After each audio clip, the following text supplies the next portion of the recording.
नमस्कार दोस्तों, मेरे YouTube चैनल अनुभव कोचिंग सेंटर में आपका बहुत बहुत स्वागत है। आइए बच्चों, आज हम पढ़ेंगे प्रकाश का प्रवर्तन तथा अपवर्तन। यह चैप्टर आपके एग्जाम के दृष्टि से बहुत ही ज़्यादा जरूरी है। इससे सबसे ज़्यादा क्वेश्चन पूछा जाता है आपके एग्जाम में। ये दोस्तों, हम सबसे पहले इसका हम थोड़ा सा विज्ञान का परिचय पढ़ लेते हैं, फिर इस चैप्टर पे आ जाएंगे। दोस्तों, आपको पता होगा विज्ञान को हम लोग दो भाग में बांट के पढ़ते हैं। कितने भाग में? दो भाग में। जो पहला भाग है उसे हम लोग बोलते हैं भौतिक विज्ञान। भौतिक विज्ञान। और दूसरे वाले पार्ट का नाम है जीव विज्ञान। जीव विज्ञान। दोस्तों, अगर हम बात करें कि जो ये जीव विज्ञान है, जो जीव विज्ञान शब्द है, ये शब्द किसने दिया? तो इस शब्द के देने वाले दो इंसान थे, दो व्यक्ति थे। इनका नाम था लैमार्क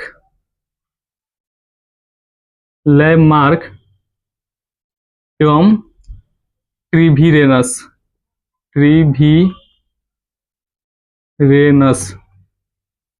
इन्होंने ही जीव विज्ञान शब्द दिया था। दोस्तों, इन्हें हम जनक नहीं बोलेंगे क्योंकि इन्होंने नाम दिया था। ये जनक ये नहीं है। अगर जीव विज्ञान का जनक बात करें तो इनका जो जनक है उनका नाम है अरस्तु। और इन्हें इंग्लिश में अरिस्टोटल भी बोला जाता है। अगर हम भौतिक विज्ञान को बात करें तो हम लोग भौतिक विज्ञान को भी दो भाग में बांट के पढ़ते हैं, जिसका पहला भाग है भौतिकी। इसका पहला भाग का नाम क्या है? भौतिकी। और इसे इंग्लिश में बोलते हैं फिजिक्स।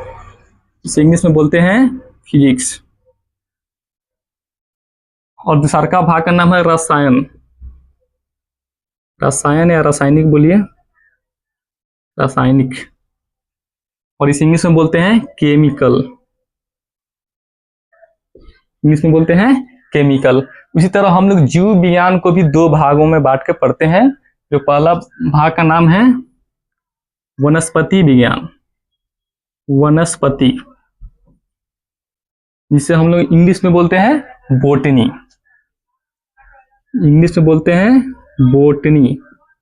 और दूसरा का भाग है जीव विज्ञान जंतु विज्ञान।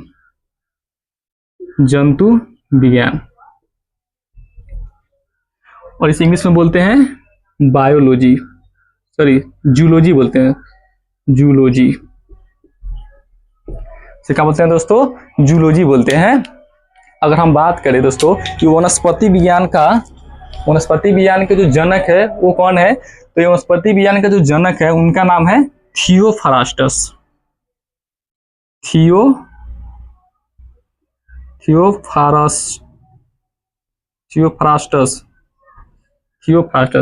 इन्हें वनस्पति विज्ञान का जनक इसीलिए कहते हैं क्योंकि इन्होंने 500 पौधों का खोज किया था।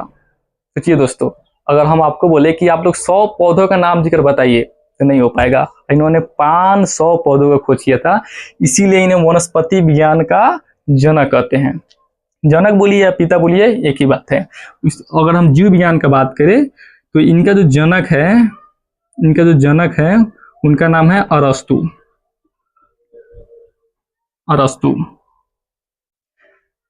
दोस्तों, अगर हम बात करें वनस्पति विज्ञान और जंतु विज्ञान में तो जो सबसे जटिल होता है वो होता है जंतु विज्ञान।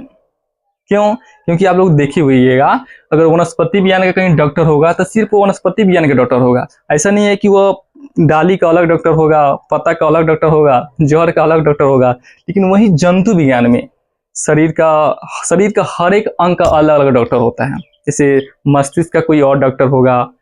अगर बात करें हम सीना में कोई भी अगर प्रॉब्लम होता है उसका अलग डॉक्टर होता है। हड्डी वड्डी फ्रैक्चर होता है तो उसका अलग डॉक्टर होता है। आंख में कोई समस्या होती है तो उससे भी कोई अलग डॉक्टर होता है। ओके, आइए अब थोड़ा सा जानते हैं हम भौतिकी और रासायनिक के बारे में। अगर हम बात करें भौतिकी का पिता, अगर हम भौतिकी के जनक की बात करें, भौतिकी का जनक, तो इनका जो जनक है उन्हें बोलते हैं न्यूटन। अगर सिर्फ बोले भौतिकी का जनक कौन है तो भी आप न्यूटन बोलिएगा।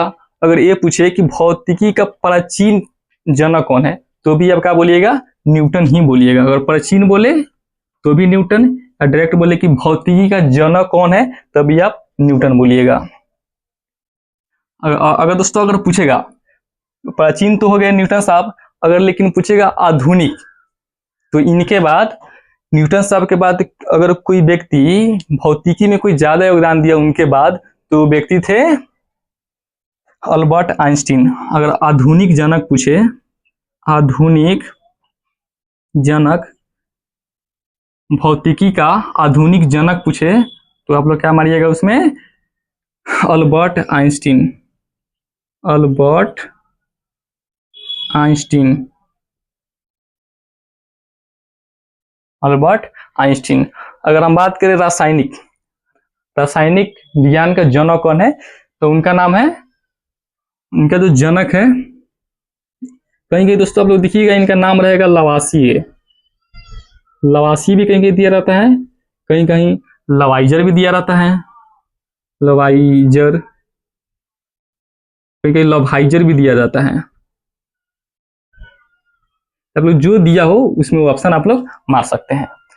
अगर दोस्तों अगर हम बात करें भौतिकी का, तो हम लोग भौतिकी में किस चीज का अध्ययन करते हैं, तो हम लोग भौतिकी में एक तो प्रकृति की घटनाओं का अध्ययन करते हैं, प्रकृति में जो भी घटना होती है हम तो एक तो उसका अध्ययन करते हैं, और दूसरा क्या, किसी भी पदार्थ का बाहरी संरचना और गुण का अध्ययन करते हैं।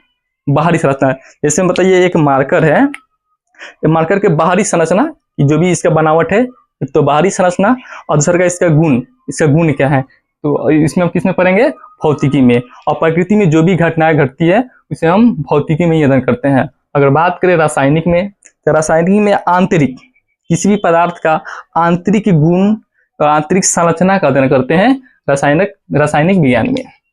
ओके दोस्तों, अगर हम चलते हैं, अब हम लोग का चैप्टर है प्रकाश का प्रवर्तन तथा अपवर्तन। तो पहले हम प्रकाश का प्रवर्तन या अपवर्तन, पहले तो प्रकाश का हम लोग प्रवर्तन पढ़ेंगे, लेकिन उससे पहले अगर प्रकाश की बात है तो हम लोग प्रकाश जान जाते हैं कि प्रकाश है क्या। आप लोग हेडिंग दीजिएगा प्रकाश,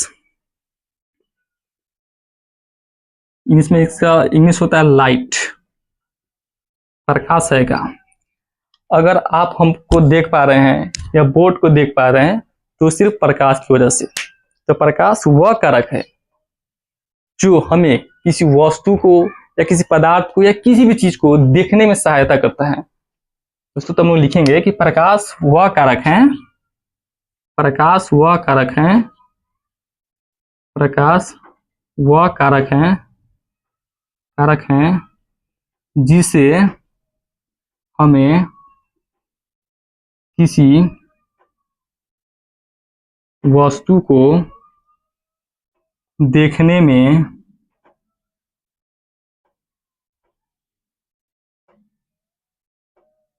सहायता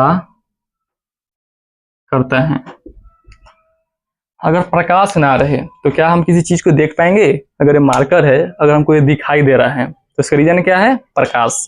अगर आप बैठे हैं, जिस चीज पर आप बैठे हो, अगर आप वीडियो देख रहे हैं, अगर आसपास में आपके कॉपी हो, पेन हो, आप वो देख पा रहे हैं तो सिर्फ प्रकाश की वजह से। तो गारंटी नहीं, ऐसा है नहीं कि प्रकाश सिर्फ सूर्य से ही हो, किसी भी चीज का प्रकाश हो सकता है, जैसे बल्ब का, मोमबत्ती का, टॉर्च का, मोबाइल का, ये सब भी हो सकते हैं। अगर हम बात करें प्रकाश के दोस्तों कुछ गुण होते हैं।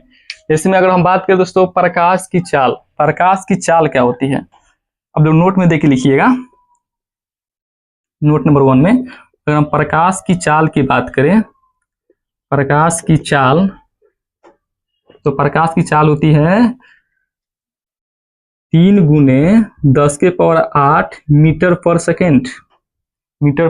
सेकेंड होता है प्रकाश की चाल।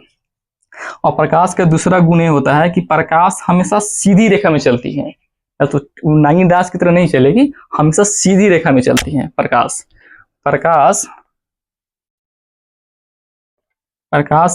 हमेशा सीधी रेखा में